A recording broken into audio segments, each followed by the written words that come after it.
This should be, because there are some community members who could not make it, and I want to make sure that we send this out to everyone in a very transparent fashion. And so this is our modified proposal. And I'm going to go through each of everything in yellow is new. Don't worry about looking at it. We're going to send it out. We're going to send this link out. And under each slide, we're going to go through each of these new details.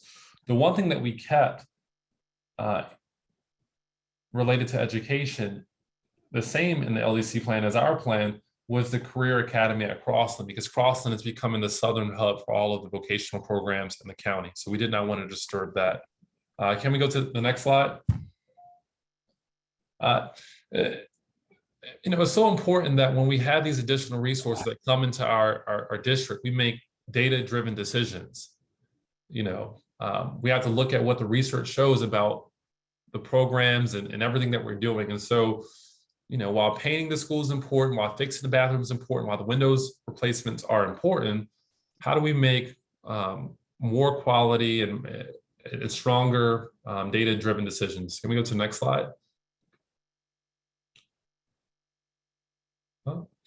One thing that I'll say that this plan does, it puts a quality mentoring program in every single high school and every single middle school in the district.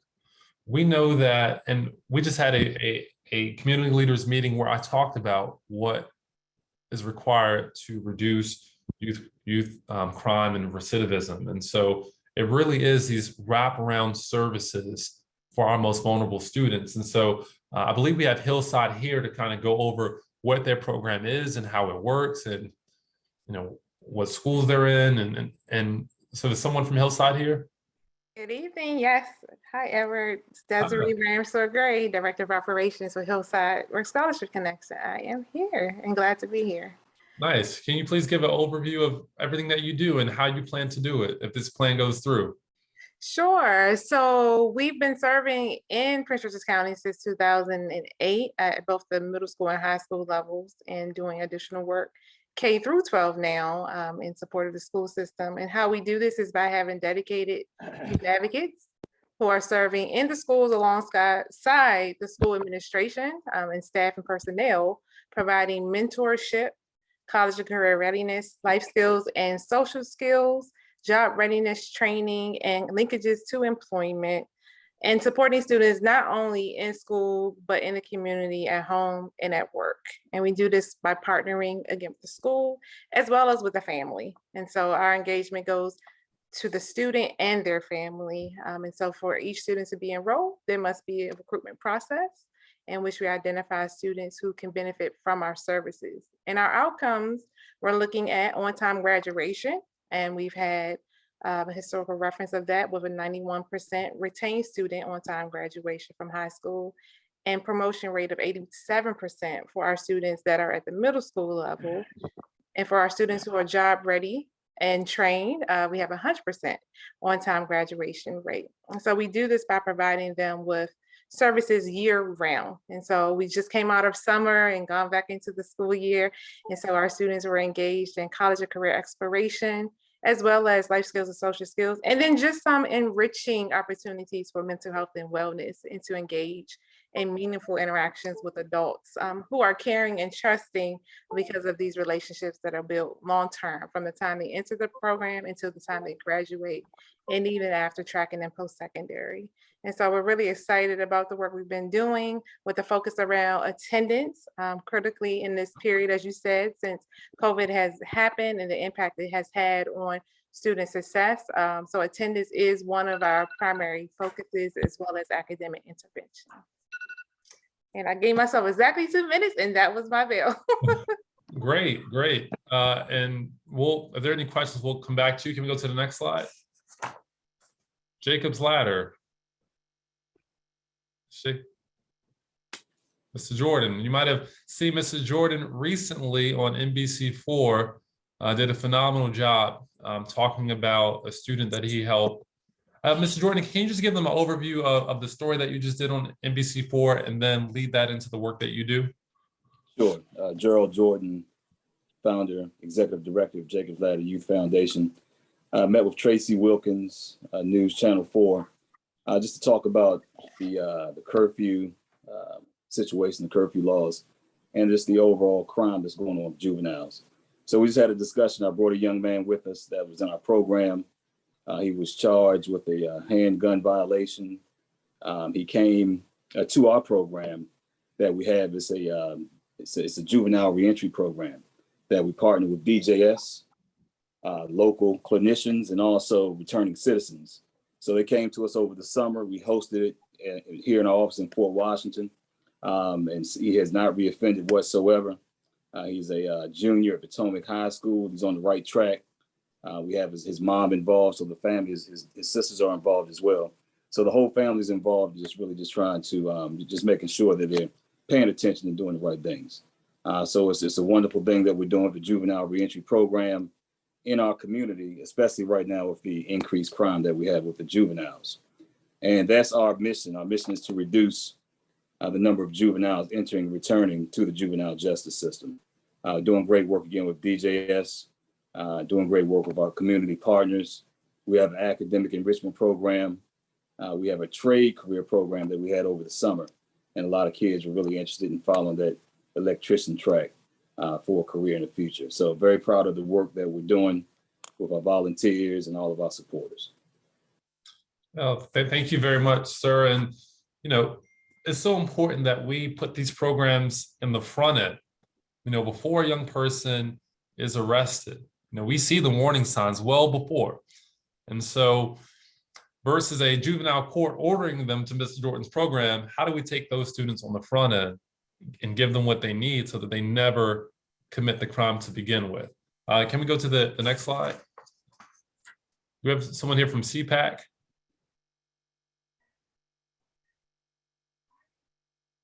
Yes, this is Sheila Lee. Okay, how are you doing, Miss Lee? You're up. Thank you. Okay, one of the unfortunately we get a lot of children who have already been referred for some type of criminal charge. We normally get children from juvenile services or state's attorney's office, or we do also get walk-ins, and children are referred from their school, usually by someone in the school that is responsible for the safety. I'll say the safety officer. When they come into our program, what we do is we put them in an 8-week program that is designed to get them to focus on accountability, education, and also behavior modification. And we do screening with a partner, transition services, for mental health evaluations. And we try and provide the parents as well as the child with support on an ongoing basis. So I think at this point we've had about 1,200 children in the last 5 years. There was a time when we had a considerable increased amount, but of course it's been dropping off because fewer children are being arrested and being held accountable for some of the things that they're doing out here currently. But we've also expanded into handling emerging adults. These are children that are leaving. They're older and they're leaving the criminal justice system, and it's not as much of a re-entry focus, but they have been charged, and it may be a condition of their release that they come through our program. Thank you. Do we have someone here from LAYC?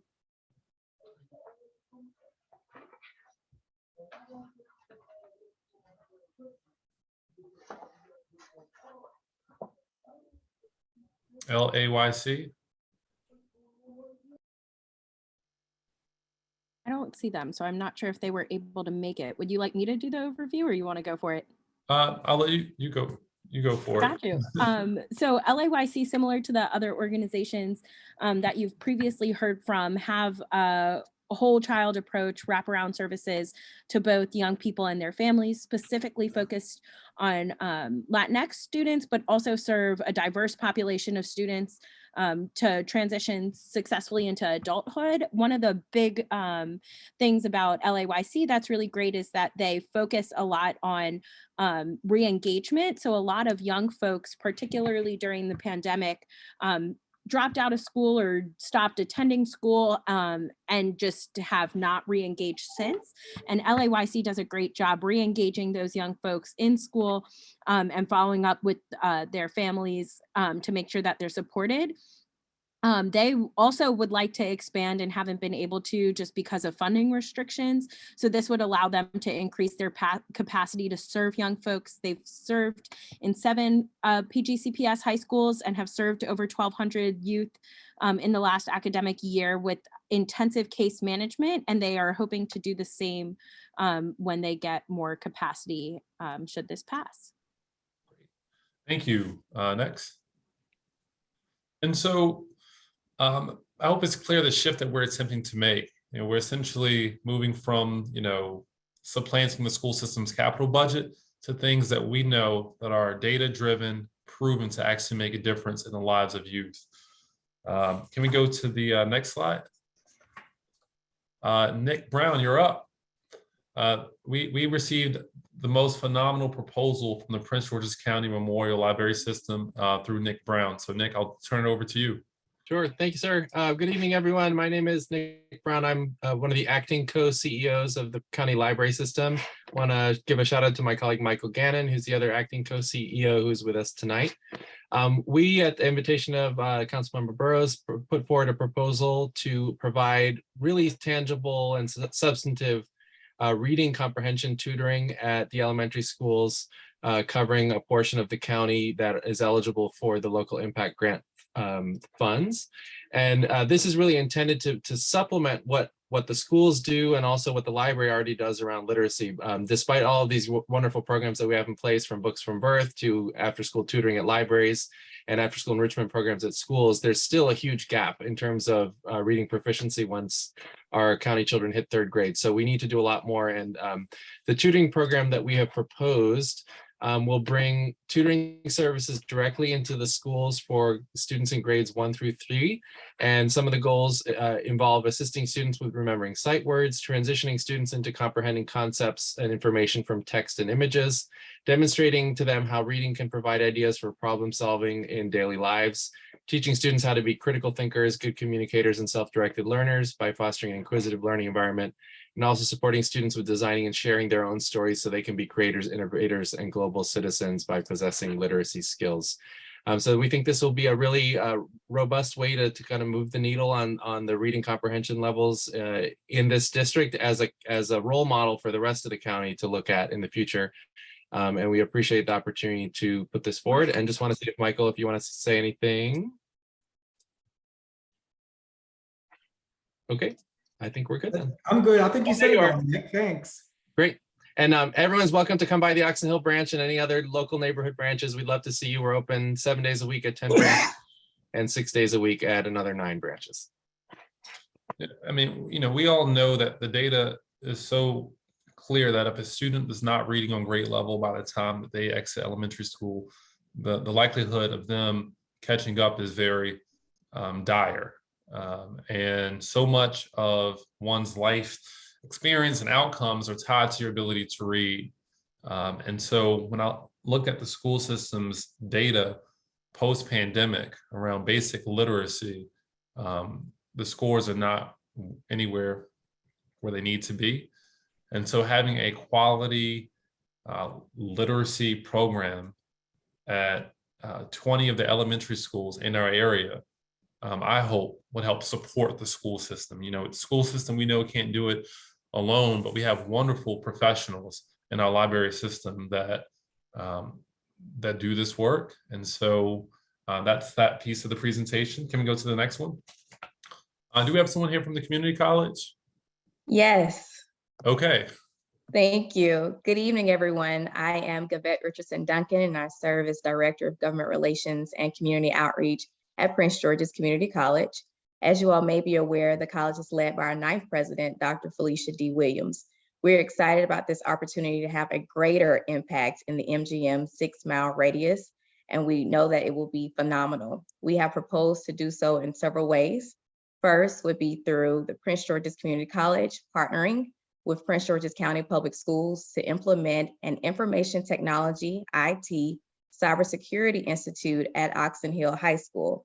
Credit and continuing education courses and training would be offered during nights and weekends, and various courses would be offered through potential certificate programs for programs such as computer programming and database systems, construction management, cybersecurity certificates, to include A+ preparation and Cisco CCNA preparation.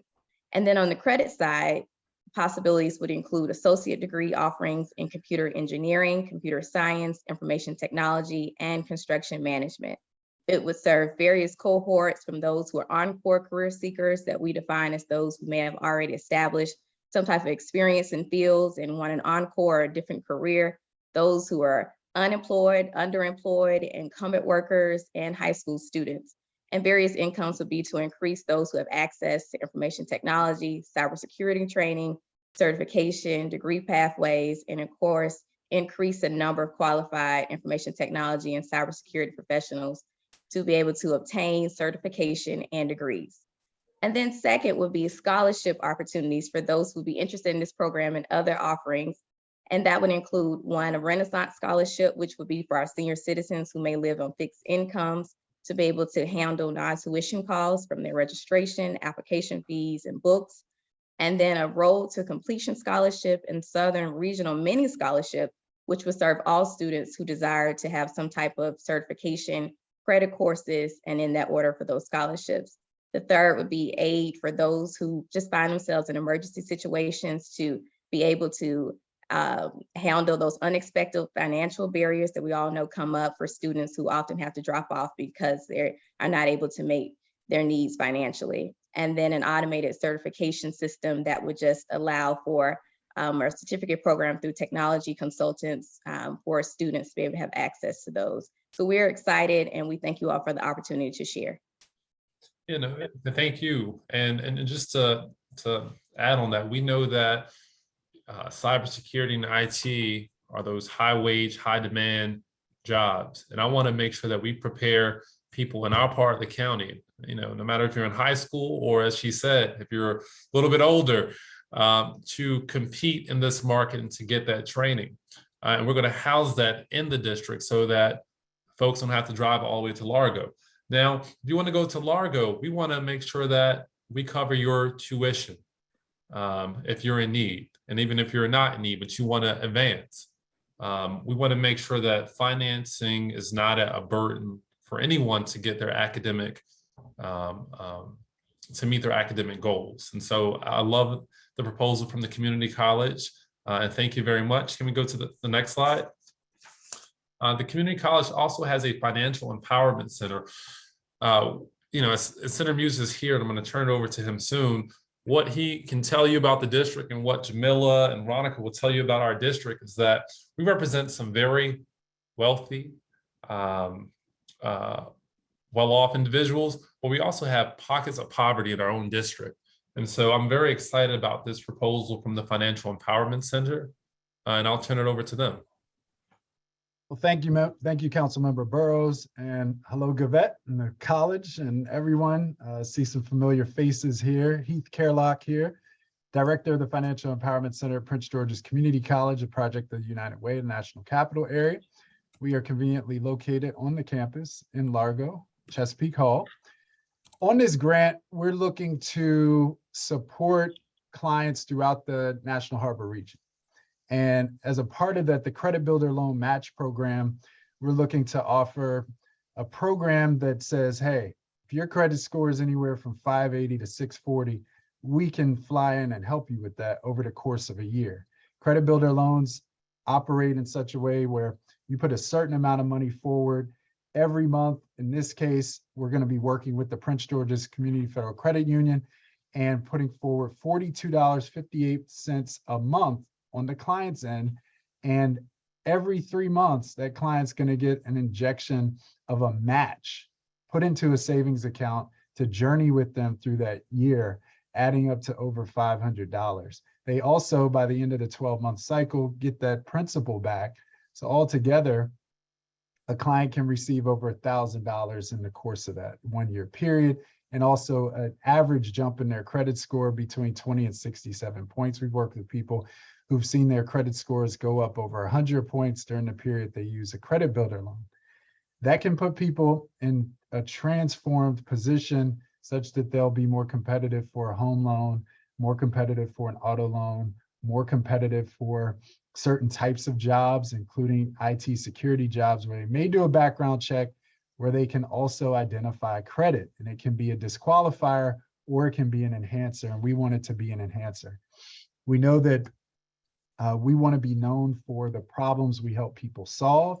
We've done that for years. We've served thousands of clients. Another item that we're offering through this grant would be the financial empowerment toolkits. It is proven that those who use envelope system methods can create behavior change and will separate from past over expenditure and over shopping, which is really important as well. And then we also have Financial Empowerment Center contracted coaches and consultants who will work one-on-one with people in the region. And we know that behavior change just doesn't happen overnight. It happens through commitment. It happens through mentorship. It happens through cultivating the types of habits that create financial wellness. And so that's what this will allow us to do. And we really want to thank you. And I yield back my time. Oh, If there's thank any you. left. No, thank you. And, we know that financial stability impacts the entire family and the entire house. Financial stability impacts, raising the economic status of the citizens in the district is so important to me. And parents can't pass down what they don't know. And so it's so important that we create more opportunities for strong financial literacy that occurs in the district. So thank you. Can we go to the next slide? And so we have the council president of Forest Heights here, but I think Diane's going to start the slide, and then Council President Lilly is going to jump in at the conclusion of the slide. Yeah, so we've been working in partnership with Forest Heights really to create this youth and community development division. Other communities have youth and community development bureaus and large divisions that work to do this kind of work of supporting young people, but we don't have that necessarily in our area in the county. So this would create a division that's run by the Forest Heights municipal government to ensure that we have support for young people to experience those after school activities, clubs, athletic teams, extracurricular groups, and other outside activities that they might not have access to. And this would be working in partnership with our office to make sure that young people are positively engaging with their communities and have the opportunities to pursue those extracurricular activities that they might not have the support for or might run into logistical challenges with. So this is hoping to support young people in a lot of different ways, but putting the effort towards having it housed within Forest Heights so that we can make sure that we're directly in the community, putting on programming for young people, expanding the capacity of the town to do more of the youth programming that they've been wanting to do and serving residents there, but also ensuring that it's a hub for the entire area with youth programming and after school development there. And then I'm also going to do the second part of the Forest Heights portion, which is the sanitation and beautification. We've heard time and time again from residents in the district that they want a community that they can look at and be proud of, just as they can feel proud of. And sometimes that comes with beautifying the area a little bit with litter cleanup, grass cutting, making sure that the community looks like a place that we can take pride in just as much as we already take pride in it. So this is hoping to add additional funding to make sure that beautification stays up to date and that we're mitigating crime and unnecessary activities because people don't want to litter in an area where they feel that it is someplace that they can take pride in. Mr. Lilly, did you have anything else to add? I was not trying to catch you off guard with Mr. Robinson's absence. Oh no, absolutely. I'm been working closely with Councilmember Burrows and his team on talking about what Forest Heights needs and where we can work as partners to improve not only our immediate municipal area, but also the area that runs through it, because it is the gateway from Washington, D.C. into our county. And that comes with two sides of a coin. On the great side, it's an introduction to our county as people are leaving the nation's capital. On the other side, we are closer to some pockets of crime and poverty. And we really believe that working with the county and using our own staff members and elected officials in Forest Heights, that we can make a huge impact when you cross over that line and change the narrative. So we definitely agree that beautification is one of the first areas, because what you see, the perception that you have becomes reality. And we want to clean up our county, and we want to show the pride that exists within us. We want to display that outwardly, so as members of the community, we're able to live in a more beautified and naturally beautiful environment. And then people that come here will respect our town and our county in that manner. And then that will set the tone as you continue down 210 and Indian Head Highway to National Harbor, Fort Washington, Clinton, and other areas that are neighboring us. On the youth and young adult programming side, we obviously have been doing a lot of things in Forest Heights, but what we wanted to do, partnering with Councilmember Burrows' office, is move toward outcome-based programming, where we are tracking who's coming, how many people are coming, what the impact is, and doing that over a sustained period of time. We have several elementary schools, and we have students that are going to several high schools in this town. And so I've looked at some of the literacy rates, and then even things as specific as we have a higher Latino child population, and some students who are transitioning to learn English as a second language. So wraparound services, we think, will be really, really impactful with bringing the communities together and to achieving those outcomes that will lift the literacy, the reading ability, the mathematic ability of the students, and then also just connect the community in a more wholesome and cohesive way. So we're very excited about this. And like I said, we're really looking for outcomes, things that we can point to and really point to impact as we're partnering. So very excited to do that. And just to add to that, I'm very thankful for Forest Heights. A lot of council members have 4, 5, 6, and even some have 7 municipalities. We only have 1 in District 8. And so, when you look at this slide about the Forest Heights Department of Public Works getting this additional money, they've been so gracious to say, hey, we're not only going to look after Forest Heights, but we're going to look after the entire district. But for their willingness to do that, I would have no other entity or government entity to partner with to do that. And let me make clear, we are not.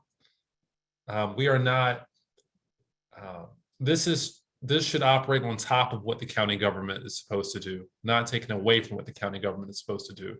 The county government is supposed to pick up trash and cut the grass on a certain schedule. This does not take away from that. This adds to it. And can you go back to the community and youth slide? We have so many nonprofits. We have so many churches. We have so many boys and girls clubs that are really operating in isolation of one another. And so, how can we pull at least or umbrella them under one entity to increase the amount of support that we can give to our residents? I'll give you an example. Chris Van Hollen, our US Senator, his office called me and said, hey, we have grant money. And here are the categories in which folks who are eligible to receive the money. I want to be able to go to the Forest Heights Youth and Community Development Division and say, hey, I want you to go and compete for this grant money. A lot of our boys and girls clubs are run based off of volunteers, and they don't always have the capacity to compete for these very large grants. And so we're leaving money on the table. And so that's one thing that I hope to work with Forest Heights on. Can we go up 2 slides? Another part of this plan is that it's so important that people know what we're doing. When you look at the community college program, so much of it is going to be based off of, I had a whole meeting with the District 8 office yesterday, and they were about to kill me because I said, hey, what happens if people don't apply to these programs? You know, we're putting up a significant amount of money, and if they don't apply, what happens?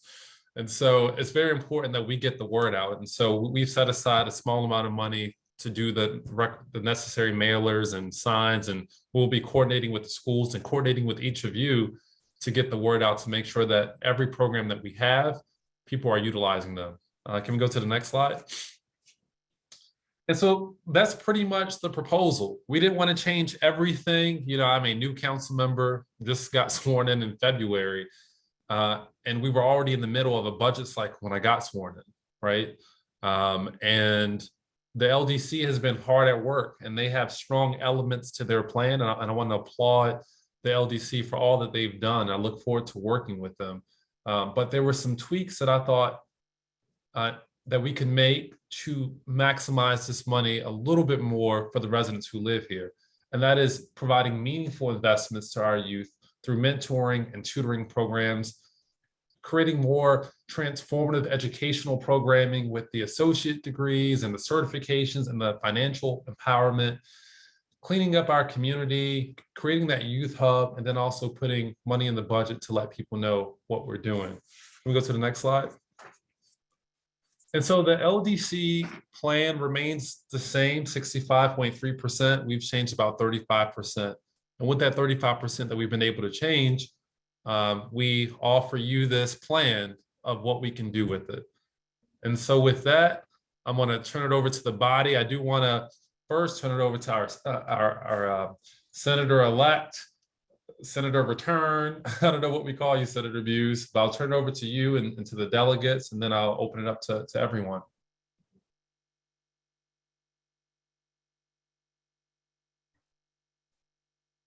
Okay, can you hear me now?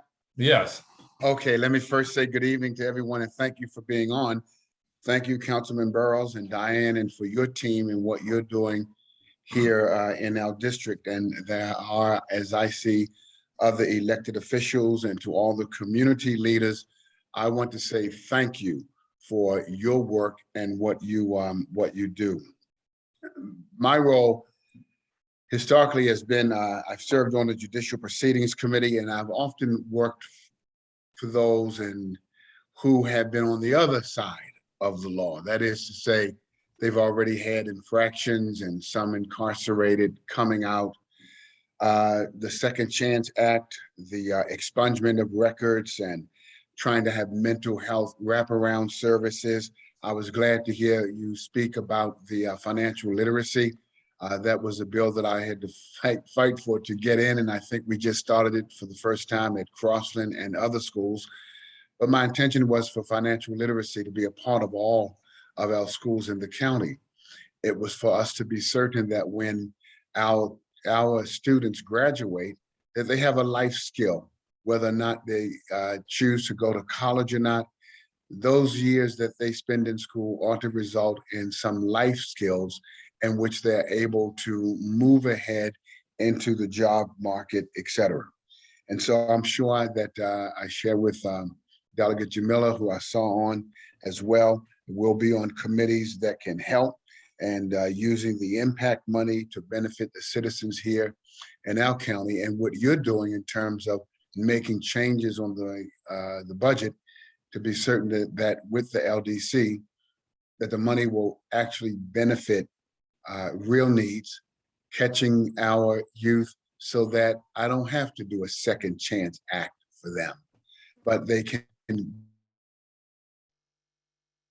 go through school, go through life, have what they need in terms of the community services to make sure they're successful in all that they do. And so I'm looking forward to working these next 4 years for the members of the 26th district. Let me say to Troy, thank you, Troy Lilly, for being on board. And you're right, you are our only municipality that we have here. And so we're going to do all that we can to make sure that you're empowered through these funds and other ways that we can help to make our district, to continue rather, for our district to be a very strong district. So thank you again, Councilman Burrows, and thank all of you. And I'm looking forward to going to work for you all in the months to come.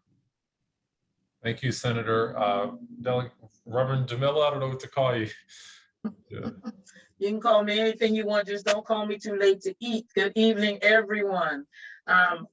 First of all, I certainly want to acknowledge Senator-elect Muse and also Delegate Veronica Turner from the 26th Legislative District.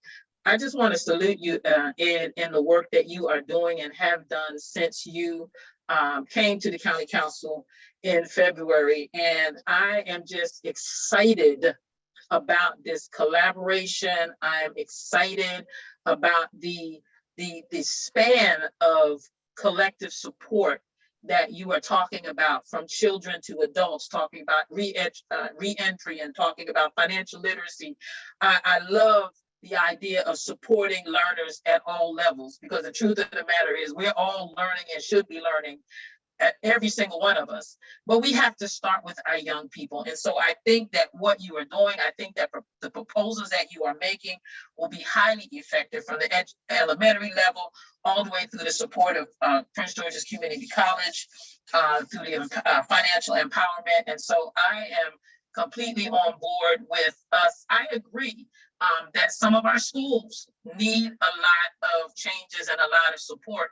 But for me, it is the education, it is the benefit that we provide to the young people themselves.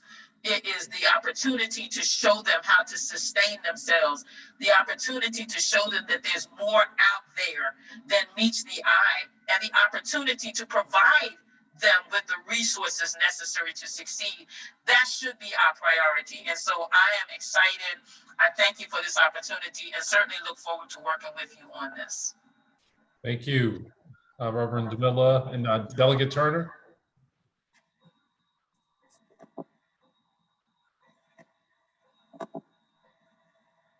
I had to get it off of mute. Okay. Good evening, everyone. This has been interesting, I can say.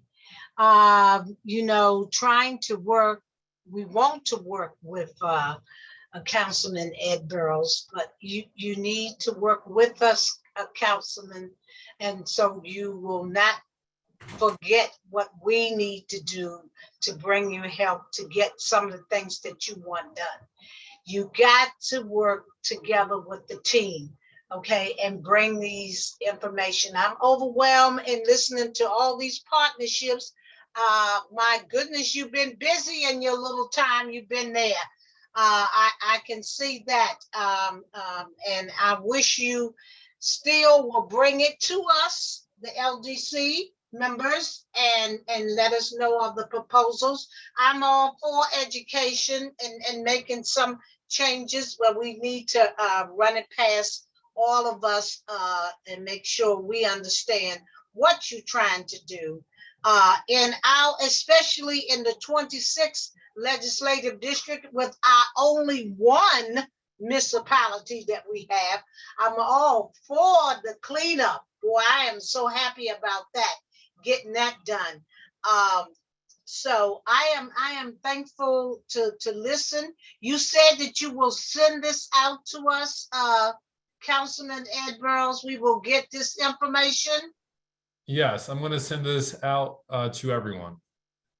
To everyone, could you make sure you send it to Delegate Turner so I can absorb everything that you're trying to do, and make sure we're doing the right thing, working together as a team. Absolutely. That's why we're in this meeting today. So I appreciate that.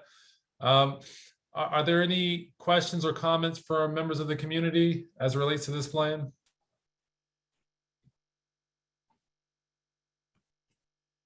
Oh, this might be. Thank you, Mr. Burrows. It's a pleasure. It's a pleasure to have you in office. I'm looking forward to continuing to work with you. I'm very proud of the job you're doing. I am very excited about the changes that will be coming to our district under your leadership. Continue to work together with all of us. We need you and you need us. And you have done a great job thus far on the educational side prior to taking this position and in this position. God bless you. Hey, Craig, and let's all work together. Okay, give me a second. Okay, give me just 1 second. Thank you. Councilman Burrs, this is Elaine Kibler, if I can have the floor. Yes. Thank you. There's 4 things that come to mind. First of all, in all of this planning, I would ask that you consider implementing a class and education program that addresses disagreements and to teach children how to use words versus guns versus fists versus things of that nature. I think folks are so stressed and have been the past 2 or 3 years, but it's been building over time, and we have difficulty in speaking our minds, doing so respectively, in listening to other people in order to solve problems. And the earlier we can start teaching that, and I'm saying 1st grade, because kids have disagreement. The earlier that can be taught, the less crime I believe we'll have, because emotions will be in check. Young people, even as they move into adults, will be better equipped to face challenges where they are being questioned, where they feel they're being disrespected, or all the different labels that the young people might have. That's number 1 that comes to mind.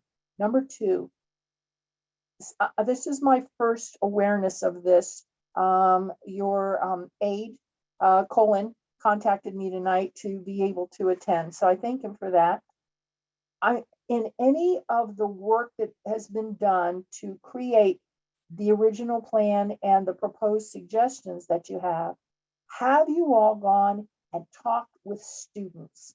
Have you physically talked with young people to ask, what is it that they feel they need? What is it they want? What are they missing? So that you might be able to integrate that into the various programs that are already participating and supporting the young people. But you might see a gap where you don't know that it exists, and that gap could be filled.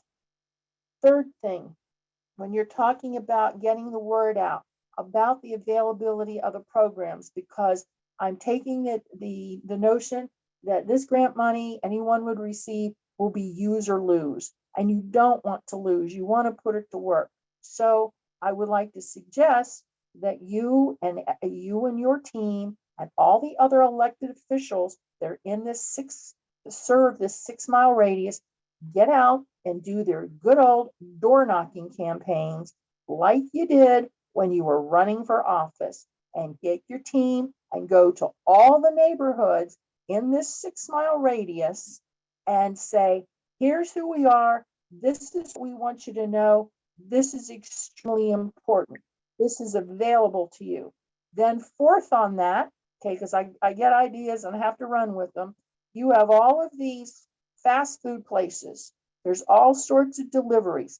Wouldn't it be possible to coordinate with the various business, the pizza places, all the fast food delivery, all the delivery services, to say, we need your support in getting this information out to the community. So every time a delivery is made, here is this information for you, John Q. citizen, and you've reached them. So you're not just coming in the form of text messages or direct mail, because if it comes to my house, I see what it is. It looks like an advertisement. It goes into recycling.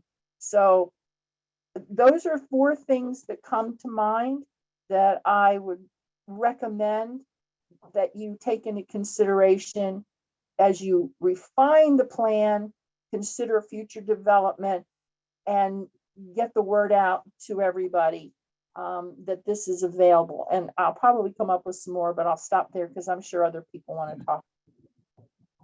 Those were phenomenal points of feedback that we'll definitely look to incorporate. We'll meet with the team and take everyone's feedback very seriously. But I love number 3, that door knocking. So Reverend Jamila, we're going to go back out there together.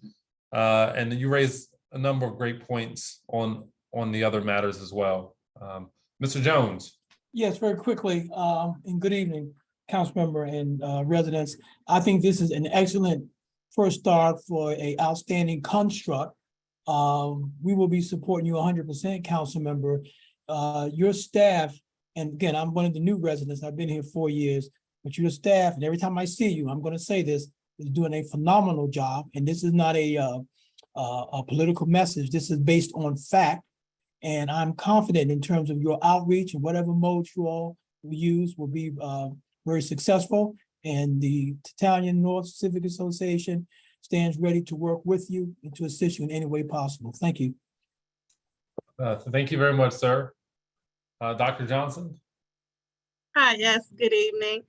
First of all, thank you for the invitation. I am the PTSA president from Oxon Hill High School. This is my 4th and final year, so I'm so happy to be here. We talked a few weeks ago, and I just thank you for the invitation. Thank you for being transparent. I've been taking notes, and a lot of these things I have never heard of before. So I'm so happy that you're putting money to the side so you can get the word out.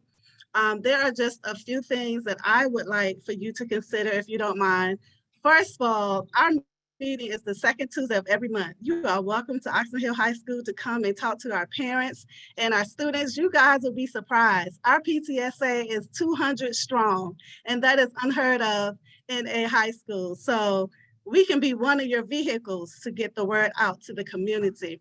The second thing is we were actually one of the few schools that were a recipient of the LDC grant for the past 2 years. And we were able to use that money to bring some programs into our school. But one of the things that I hear about a lot when it comes to the scholarships, one of the questions have been, why aren't they renewable?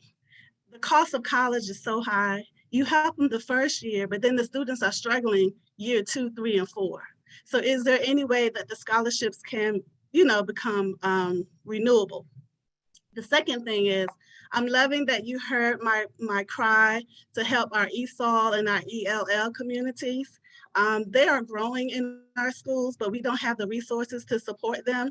And a lot of times our schools are not failing. You see the test scores, they're not failing. The problem is our ELL, ESOL students are being tested in English. But how can you do well on a test in English if you don't speak English?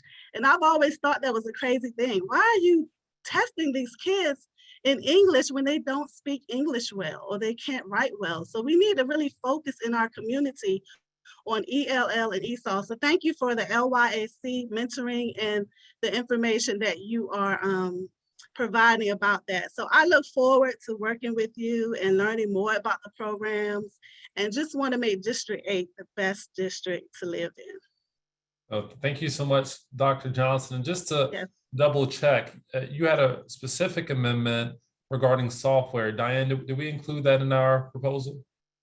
We did. Reading Plus? Okay, I didn't see it, but I guess you'll talk to me later about it. Okay. Yes, it's very successful, and I think you should consider having it. Yeah, absolutely. I think we did put that in there. So thank you. And I would love to come to Plachette. If you could make sure I am at one of the future PTSA meetings, I would love to attend. It starts at 6. Someone asked me what time. It starts at 6, and we call it the hour of power. We get out in the hour. Great. So you gotta be short and sweet. Power too. This is an hour of power as well. What did you say, Diane? I was just going to say, I know that we are rounding up on our promised meeting time of an hour. And before folks jump off, I do want to make sure that I drop this link to the community support letter. This letter just kind of outlines those 3 major takeaways that we're hoping this modified plan addresses, of meaningfully investing in youth, having transformative educational programs for community members, and cleaning up our communities. Those 3 parts of the plan that we outlined. And if you are in support of those parts of the plan and would like to be able to sign on to that letter, please write your name. And if you are a civic association president, a PTSA president, represent some group, we would love to have your support. So I just wanted to be able to voice that. I dropped it in the chat really quickly, but I wanted to draw your attention to it just so that we don't lose people if you have to dip. But we can stay a couple minutes longer. Sorry, council member, to interject. I just want to make sure that people saw that link. No, thank you. I mean, I think you raised a great point. So the next step is that the county council is going to have to vote on this plan. And so all of these things are not a done deal. It is a plan that I have to go out and sell and get 6 votes on. Now, I can tell you that we have had very great conversations with the majority of the council, and we think that we are there, that we have the sufficient amount of votes to pass this, but we don't want to take anything for granted because anything can change at any point in time. And so, we want to solicit your support. We want to ask that if you are a community leader, civic leader, PTSA leader, please contact us so that when that public hearing does occur, you can sign up to speak. We would love, and we have a draft letter, but if you want to write your own letter, please do so as well. But, we want to make sure that as many people in the community know about the plan and as many people in the community that we can get to support the plan.